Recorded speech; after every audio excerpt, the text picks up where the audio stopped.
नमस्कार, शाम के 7 बजने को है। आप देख रहे हैं आज तक। मैं हूं आपके साथ चित्रा त्रिपाठी। बड़ी खबर के साथ इस बुलेटिन की शुरुआत हम करने जा रहे हैं। आज तक पर गृह मंत्री अमित शाह का सुपर एक्सक्लूसिव इंटरव्यू आप देखने जा रहे हैं, जिसमें उनकी ओर से कहा गया है कि बंगाल में अगली बार बीजेपी की सरकार बनेगी। बिहार में भी एनडीए की जीत का दावा कर रहे हैं गृह मंत्री। आपको बता दें कि बिहार में तो एक तरफ आखिरी चरण के लिए मतदान परसों होने हैं, लेकिन पश्चिम बंगाल में अगले साल विधानसभा के चुनाव होने हैं। कुछ ही महीने बाकी, इसी वजह से पश्चिम बंगाल के 2 दिनों के दौरे पर पहुंचे हुए हैं गृह मंत्री अमित शाह और उनकी ओर से ये तमाम बड़ी बातें कही गई हैं। आज तक से खास बातचीत में क्या कुछ कहा है गृह मंत्री अमित शाह ने, सुनिए।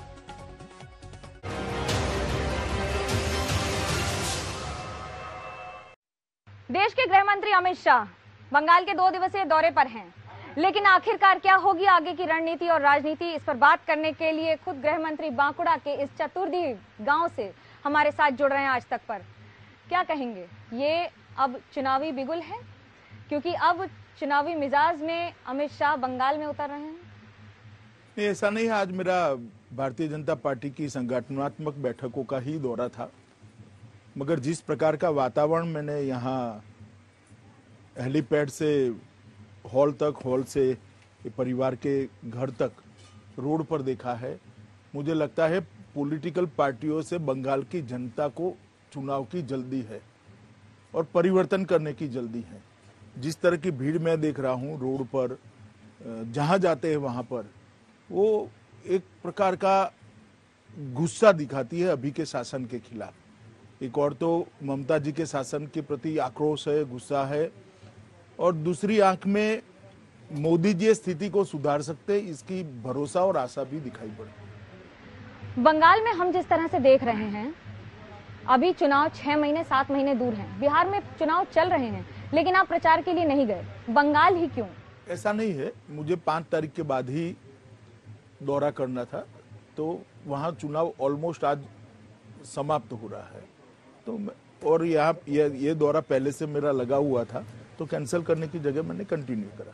7 महीने में ही चुनाव है, लेकिन जिस तरह से राजनीतिक हिंसा बढ़ रही है, गृह मंत्री बतौर और एक नेता क्या सोचते हैं, क्या देखते हैं?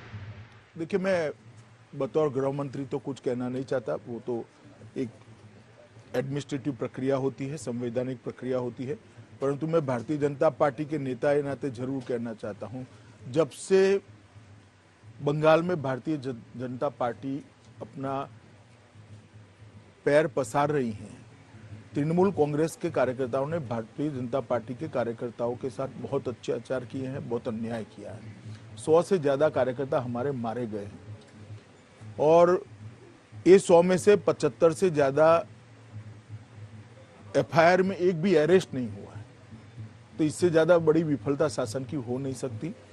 कल ही मैं एयरपोर्ट से बाहर आते ही एक परिवार से मिला। हत्या होने के बाद पोस्टमार्टम नहीं करते। पोस्टमार्टम करने के लिए हाई कोर्ट में जाना पड़ता है। हाई कोर्ट का ऑर्डर होने के बाद भी पोस्टमार्टम नहीं करते, कंटेम्प्ट कर लेकर हाई कोर्ट में जाना पड़ता है। अब 5 नवंबर को पोस्टमार्टम तय हुआ है। तो मैंने तो इतना लॉ एंड ऑर्डर का नीचे जाना देश भर में का मेरा दौरा होता है, कहीं नहीं देखा। मुख्यमंत्री ममता बनर्जी कहती हैं कि आप बंगाल की बात करते हैं, उत्तर प्रदेश भूल जाते हैं, अपने खुद के भाजपा के शासित राज्य भूल जाते हैं। वहां किस तरह से हत्याएं हो रही हैं, हाथरस कांड हो या बाकी हो, लेकिन बंगाल की छवि धूमिल करने का प्रयास करती है बीजेपी। देखिए, किसी भी भाजपा शासित राज्य की चर्चा करने के लिए मैं तैयार हूं, उसको सापेक्षता में देखना पड़ेगा। उत्तर प्रदेश में पहले क्या था, आज क्या है। तो योगी जी ने स्थिति को बहुत सुधारा है, और ममता जी ये बता दे कि पहले बंगाल में क्या था और वो कहां पर लेकर आई, तो केवल और केवल डिटोरिएशन है। चाहे लॉ एंड ऑर्डर की बात है, चाहे इंडस्ट्रियल डेवलपमेंट की बात है, चाहे रोजगार की बात है, चाहे सीमा पर गाय तस्करी की बात है, चाहे घुसपैठ की बात है, हर जगह डिटोरिएशन। आपने सीमा की बात की, बीएसएफ इंचार्ज है जो कि आपके अंतराधीन है, तो कैसे राज्य जिम्मेदार है अंतर्राष्ट्रीय सुरक्षा के लिए, अंतर्राष्ट्रीय सीमा पर? इसके लिए हर बार राज्य को जिम्मेदार ठहराना क्या ठीक है? देखिए, जब तक स्थानीय पुलिस का सहयोग नहीं मिलता, तब बंगाल और बांग्लादेश की बॉर्डर, भारत और बांग्लादेश की बॉर्डर बड़ी भौगोलिक रूप से कठिन बॉर्डर है। बहुत सारे नदियां हैं, नाले हैं, ऊंच नीच पहाड़ की छोटी छोटी छोटे छोटे पहाड़ है, जंगल है। जब तक स्थानीय प्रशासन, डिस्ट्रिक्ट मजिस्ट्रेट और डिस्ट्रिक्ट एसपी का सहयोग नहीं मिलता, अकेला बीएसएफ नहीं कर सकता, क्योंकि बीएसएफ का दायरा सीमित है और एक अंतर्राष्ट्रीय षड्यंत्र है। षड्यंत्र के तहत जो लोग लिप्त है उस पर कदम उठाने का अधिकार बीएसएफ को नहीं है, वो स्टेट यूनिट को ही करना पड़ेगा। बीएसएफ की कई बार सूचना देने के बाद भी स्टेट यूनिट ने उन पर कदम नहीं उठाया, उनको संरक्षण प्राप्त है। राज्य सरकार, मुख्यमंत्री ममता बनर्जी का बार बार यही आरोप है कि आप सेंट्रल एजेंसीज का इस्तेमाल करके बंगाल के अधिकारियों को, बंगाल के नेताओं को, खास तौर से टीएमसी को टारगेट करके परेशान करते हैं। कैसे देखते हैं आप इसको? कोई उदाहरण दे तो जवाब दे पाए। मैं तो कह रहा हूं कि भाई हमारे कार्यकर्ताओं के साथ प्रताड़ना हो रही है, पूरी दुनिया जानती है, पूरा मीडिया जानता है।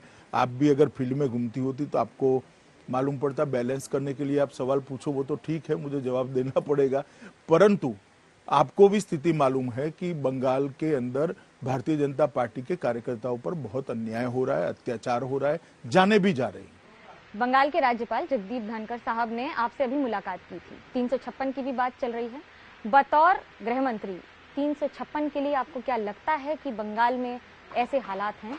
मैं इस पर कोई टिप्पणी करना नहीं चाहता, और बंगाल के राज्यपाल महोदय के साथ मेरी देश के गृह मंत्री नाते मीटिंग थी, मैं इसको सार्वजनिक फोरम में चर्चा करना नहीं चाहूंगा। जब आप बंगाल की बात करते हैं तो जहां एक और टीएमसी से मुख्यमंत्री ममता बनर्जी हैं, बंगाल का चेहरा, भाजपा का चेहरा कौन होगा? दिल्ली की तरह बंगाल भी यही सवाल कर रहा है। जरूरत पड़ेगी तो चेहरा भी आ जाएगा, व्यक्ति भी आ जाएगा, और विजय सुनिश्चित है।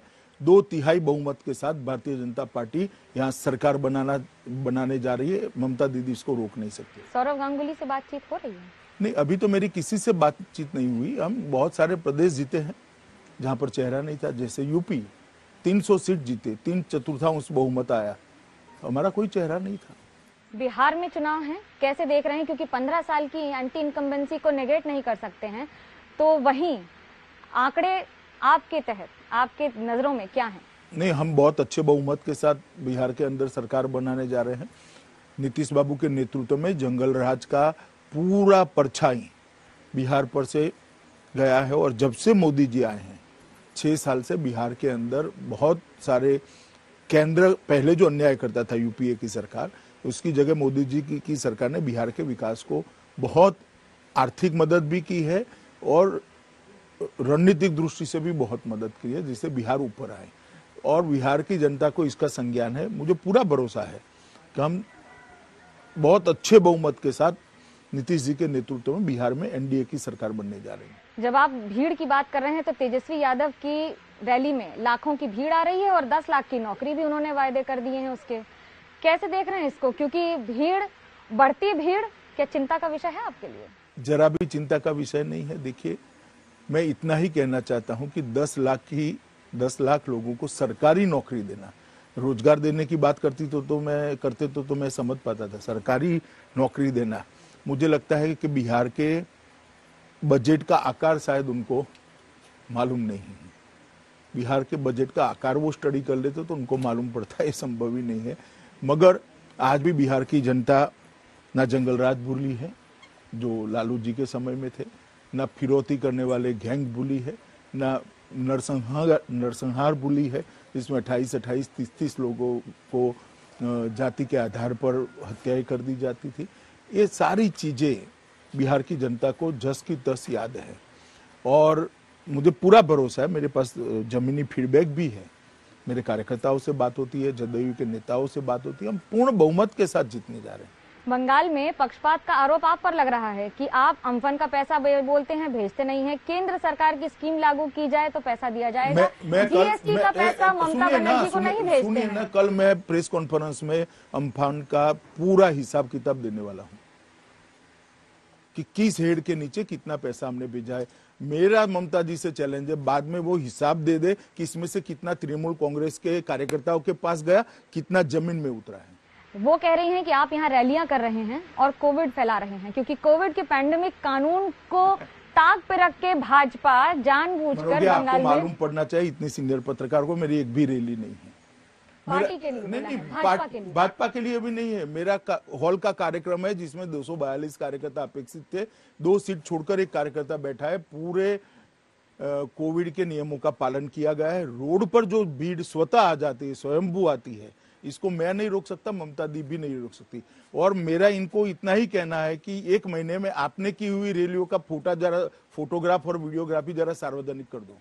और पहले, सबसे पहले वो फोटोग्राफी और वीडियोग्राफी बंगाल के प्रशासन को उनको देना चाहिए। और मेरे हॉल मीटिंग जो हुई है, हॉल में मैंने एक भी सार्वजनिक भाषण नहीं किया है, हॉल में किया है ना। कल तक मेरा एक भी सार्वजनिक भाषण है, सब हॉल मीटिंग है। उसका फोटोग्राफी वीडियोग्राफी में उनको भेजने के लिए तैयार हूं। मगर उनको मुझसे बहुत स्नेह है, उनको मुझ पर केस करना है तो वो कर सकती है, मुझे कोई आपत्ति नहीं है। मैं एक भी जो कोड ऑफ कंडक्ट है कोविड का, इसका एक भी जगह अनुपालना नहीं किया, ऐसी घटना नहीं। वो तो कह रही है कि राज्यपाल को ही भाजपा ने अपॉइंट किया है रोज रोज हमें परेशान करने के लिए। राज्य सरकार में कोई अच्छी बात दिखती ही नहीं है। उनको संविधान ही मालूम नहीं। भाजपा सरकार होगी तो भाजपा सरकार ही तो राज्यपाल अपॉइंट करेंगी, तृणमूल कांग्रेस थोड़ी ना करेगी, हम ही तो करेंगे। कौन करेगा? हमें ही करना है। जिसकी सरकार केंद्र में होती है वो राष्ट्रपति महोदय को अनुशंसा करता है और राष्ट्रपति महोदय इसको अपॉइंट करते हैं। जब आप केंद्र सरकार, संविधान, ये कॉन्स्टिट्यूशन का स्कीम है, ये कोई अमित शाह का या भारतीय जनता पार्टी का स्कीम थोड़ी ना है। जब आप केंद्र सरकार की बात कर रहे हैं तो लव जिहाद के लिए कई राज्य आवाज उठा रहे हैं, उस पर कानून लाने के लिए कैसे देखते हैं, बताओ गृह मंत्री। देखिए, लॉ एंड ऑर्डर स्टेट का इश्यू है। राज्य के विधानमंडल अपने कानून बनाने के लिए स्वतंत्र है और सार्वभौम भी है, और वो लोग अपना कानून बना सकते हैं। और जो राज्य बनाते हैं उन्होंने संविधान के दायरे में बनाना चाहिए। मैं मानता हूं कि काफी सारे राज्य इसमें आगे आए। संविधान के दायरे में रह के कानून का एक कदम 370 धारा हटाना भी था। काफी महीने हो गए हैं, साल हो गए हैं, कैसे देख रहे हैं उसको? क्योंकि अब महबूबा मुफ्ती के साथ साथ फारूक अब्दुल्ला ने यहाँ तक कह दिया है कि हम तैयार हैं चीन से सहायता लेने के लिए, वापस लाने के लिए, और तब तक चुनाव भी नहीं लड़ेंगे। देखिए, इस तरह के बयानों पर मैं टिप्पणी करना नहीं चाहता। चीन से सहायता लेना इतना सरल नहीं है किसी के लिए। परंतु मैं इतना कहना चाहता हूं, देश भर की जनता और जम्मू कश्मीर की जनता धारा 370 हटने से खुश है, संतुष्ट है। और जो दावे करते थे कि हो जाएगा, वो हो जाएगा, इतने लोग मारे जाएंगे, कुछ नहीं हुआ जी। आराम से अच्छा चल रहा है, डेवलपमेंट हो रहा है। हर विधवा को वहाँ विधवा सहायता मिली है, हर वृद्ध को वृद्ध पेंशन मिला है, हर बच्चों को वजीफा मिलना शुरू हो गया है, गांव तक पानी पहुंचना शुरू हो गया है, हर घर में बिजली पहुंची। ये सारा काम तो यही समय में हुआ है। और पंचायत के चुनाव हो रहे। 70 साल से लोगों को पंचायत के चुनाव कराने का अधिकार ही नहीं था, ये अधिकार उनको नहीं मिला था। देश भर में 73 और 74 अमेंडमेंट आ गया, मगर कश्मीर में नहीं लगा था, हमने लगा दिया। सारे पंचायत के चुनाव हो गए, अब जिला पंचायत के भी चुनाव नवंबर 22 तक हो जाएंगे। चीन की सीमा पर भारत के साथ स्थिति है क्या? गृह मंत्री से ये सवाल। बहुत अच्छी है। मैं इतना ही कहना चाहता हूं, भारत की 1 इंच भी भूमि पर कोई कब्जा नहीं कर सकता। ये नरेंद्र मोदी सरकार है और हमारी टॉप मोस्ट प्रायोरिटी है हमारी सीमाओं की सुरक्षा करना। भारत के एक पड़ोसी हैं पाकिस्तान, जिन्होंने खुद ही कहा कि हाँ, हमने ये हमला किया है जिसकी जिम्मेदारी भी ले ली। क्या कहेंगे आप उस पर? और कैसे अंतर्राष्ट्रीय स्तर पर क्या ये कारगर होगा साबित करने के लिए कि किस तरह से आतंकवादी गतिविधियां पाकिस्तान में जारी रहती हैं? नहीं, वो तो हमारी एजेंसियां बहुत अच्छे तरीके से काम करती है। अंतर्राष्ट्रीय स्तर पर नरेंद्र मोदी सरकार ने पाकिस्तान को बहुत अच्छे से एक्सपोज किया है। इसीलिए धारा 370 हटाने के बाद भी अंतर्राष्ट्रीय फोरम में एक इक्का दुक्का छोड़कर किसी भी देश ने उनका समर्थन नहीं किया। जहां तक उनके बयान का सवाल है, मैं ऐसी तू में पढ़ना नहीं चाहता। हमारा लक्ष्य सीमाओं की सुरक्षा और जम्मू कश्मीर में विकास है। एक आखिरी अंतर्राष्ट्रीय सवाल, जो बाइडेन के आने से भारत और अमेरिका के रिश्तों पर क्या असर पड़ेगा? देखिए, भारत और अमेरिका के रिश्ते दो देशों के बीच के रिश्ते हैं, और जो भी चुनकर आएगा, अमेरिका की जनता जिसको भी चुनकर लाएगी, भारत अमेरिकन सरकार के साथ अच्छे संबंध रखने का प्रयास करेगा। और अमेरिका भी मानता है, मैं मानता हूं कि उन्होंने भी, चाहे डेमोक्रेटों की सरकार हो, पहले श्री ओबामा थे, बाद में श्री ट्रंप आए, चाहे रिपब्लिकन सरकार हो, सबने अच्छे रिश्ते रखे हैं। धन्यवाद गृह मंत्री अमित शाह जी हमसे जुड़ने के लिए। लेकिन आने वाले दिनों में क्या होगी भाजपा की रणनीति और क्या होगी केंद्र सरकार की नजर, इन सब पर बनी रहेगी हमारी नजर। देश और दुनिया की बाकी खबरों के लिए आप देखते रहिए आज तक।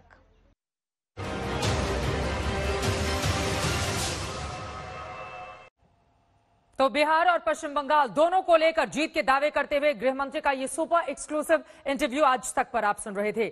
उधर प्रधानमंत्री नरेंद्र मोदी अपना बिहार चुनाव अभियान मंगलवार को ही पूरा कर चुके हैं, लेकिन रैलियों के बाद भी वो सोशल मीडिया पर बिहार के वोटरों को एनडीए के पक्ष में करने के अभियान में लगातार जुटे हैं। कल उन्होंने 10 ट्वीट के जरिए अपनी बात रखी और आज बिहार के लोगों के नाम एक लंबा चौड़ा खत लिख दिया। उनकी ओर से जो खत लिखा गया आपके सामने है। मेरे प्रिय बिहार के भाइयों और बहनों, सादर प्रणाम। आज इस पत्र के माध्यम से आपसे बिहार के विकास के लिए एनडीए पर विश्वास और विश्वास बनाए रखने के लिए एनडीए संकल्प के बारे में बात करना चाहता हूं। बिहार में लोकतंत्र की पहली कोपल फूटी। ज्ञान, विज्ञान, शास्त्र, अर्थशास्त्र हर प्रकार से बिहार संपन्न रहा। एनडीए सरकार बिहार के गौरवशाली अतीत को फिर से स्थापित करने के लिए कटिबद्ध है। अव्यवस्था और अराजकता के वातावरण में नव निर्माण असंभव होता है। 2005 के बाद से बिहार में माहौल भी बदला और नव निर्माण की प्रक्रिया भी आरंभ हुई। बिहार को अभाव से आकांक्षा की ओर ले जाना एनडीए सरकार की बहुत बड़ी उपलब्धि है। आज बिहार में दुकान या फैक्ट्री चलाने वाले इंजीनियर, डॉक्टर से लेकर रेहड़ी पटरी वाले तक हर कोई भयमुक्त होकर अपना काम कर रहा है। प्रधानमंत्री आगे लिखते हैं, साथियों, बिहार में वोट पड़ रहा है जात पात पर नहीं, विकास पर, झूठे वादों पर नहीं, पक्के इरादों पर, कुशासन पर नहीं, सुशासन पर, भ्रष्टाचार पर नहीं, ईमानदारी पर, अवसरवादिता पर नहीं, आत्मनिर्भरता के विजन पर। मैं बिहार के विकास को लेकर बहुत आश्वस्त हूं। बिहार के विकास में कोई कमी ना आए, विकास की योजनाएं अटके नहीं, भटके नहीं। इसीलिए मुझे बिहार में नीतीश जी की सरकार की जरूरत है। मुझे विश्वास है डबल इंजन की ताकत इस दशक में बिहार को विकास की नई ऊंचाई पर पहुंचाएगी। जय बिहार, जय भारत, आपका नरेंद्र मोदी। प्रधानमंत्री नरेंद्र मोदी की ओर से ये चिट्ठी लिखकर अपील की गई है बिहार के लोगों से। वहीं 23 अक्टूबर से 3 नवंबर के बीच प्रधानमंत्री नरेंद्र मोदी 4 बार बिहार होकर आए। इस दौरान उन्होंने 12 धुआंधार रैलियां की। बिहार में इस बार चुनाव का मिजाज अलग है। तेजस्वी बेहद सक्रिय हैं। उनकी रैलियों में भी भीड़ उमड़ रही है। ये नरेंद्र मोदी भी समझ रहे हैं। इसीलिए अपनी हर रैली का प्रधानमंत्री नरेंद्र मोदी ने सीधा टारगेट जंगलराज की ओर किया। ये रिपोर्ट देखिए।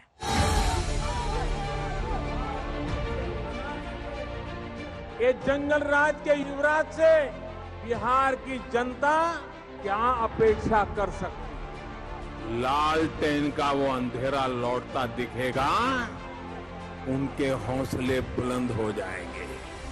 दिन दाड़े डकैती होती थी, हत्याएं होती थी, रंगदारी वसूली जाती थी। वो चाहते हैं आप जय श्री राम भी ना बोले। पीएम मोदी जब गरजते हैं तो कुछ नहीं छोड़ते, ना आगा ना पीछा। और बात जब चुनावी महाभारत की हो तो विरोधियों के लिए नरमी और रियायत की कोई गुंजाइश ही नहीं होती। बिहार में भी यही दिखा। 15 साल पुरानी सत्ता को फिर से बरकरार रखने की चुनौती बड़ी है। जनता के बीच एक ही सत्ता से युग लाजमी है और विरोधी जनता के इस मिजाज का भरपूर फायदा उठाने की फिराक में हो, तब जरूरत सियासी ब्रह्मास्त्र की होती है। मोदी ने इसमें जरा भी संकोच नहीं किया और सासाराम में पहली रैली से लेकर सहरसा की आखिरी रैली तक बिहार की जनता को उस दौर की कुरेद कर याद दिलाई जो जंगल राज के नाम से बदनाम है। ये जंगल राज के युवराज से बिहार की जनता पुराना ट्रैक रिकॉर्ड के आधार पर और क्या अपेक्षा कर सकती है? भ्रष्टाचार को हर मंत्रालय, हर विभाग, हर जगह परिवार को भी पहुंचाया, पाप को भी पहुंचाया, भ्रष्टाचार को भी पहुंचाया। बिहार के लोगों ने जंगल राज को, डबल युवराजों को सिरे से नकार दिया है। इस चुनाव में तेजस्वी यादव को ताकतवर विरोधी माना जा रहा है, लिहाजा पीएम के पहले निशाने पर वही रहे। तेजस्वी की ताकत और कम करने के लिए पीएम ने उनके सियासी साथी राहुल गांधी को भी औजार बनाया। जो पुलवामा हमले के बाद अफवाहें फैला रहे थे, इन लोगों ने हर वो बात कही जो हमारे जवानों का मनोबल तोड़ती है। बिहार में जंगल राज लाने वालों के साथियों को भारत माता से दिक्कत है। ये भारत माता के विरोधी अब एकजुट होकर बिहार के लोगों से वोट मांगने के लिए आए हैं। पीएम मोदी जब भी विदेशों का या देश के अलग अलग इलाकों का दौरा करते हैं तो वहां के लोगों का अभिवादन स्थानीय जुबान में जरूर करते हैं। लोगों का दिल छूने वाली ये कला बिहार चुनाव में वो भला कैसे भूल सकते थे। विरोधियों पर हमला हो या कोई स्थानीय मुद्दा, पीएम को अपनी जुबान बोलते सुनकर जनता ने जमकर तालियां पीटी। मां मुंडेश्वरी ताराचंडी माता के ई पावन भूमि पर रउआ सबके अभिनंदन करतानी। ई गौरवशाली धरती पर अपने सबके अभिनंदन करे छी। पीएम मोदी ने बिहार में कुल 12 रैलियां की। वो 12 जिलों में गए जिनके दायरे में 100 से ज्यादा विधानसभा क्षेत्र आते हैं। अपने बिहार अभियान की तीसरी पीएम मोदी ने कल सोशल मीडिया के जरिए की। उन्होंने बिहार की जनता के नाम एक के बाद एक संदेश दिए। हमारा लक्ष्य है कानून का राज बनाए रखना। हमारा उद्देश्य है गरीबों का कल्याण। हमारा मिशन है युवाओं को अवसर, महिलाओं को सुरक्षा। हमारा मंत्र है सबका साथ, सबका विकास और सबका विश्वास। जय बिहार, जय भारत।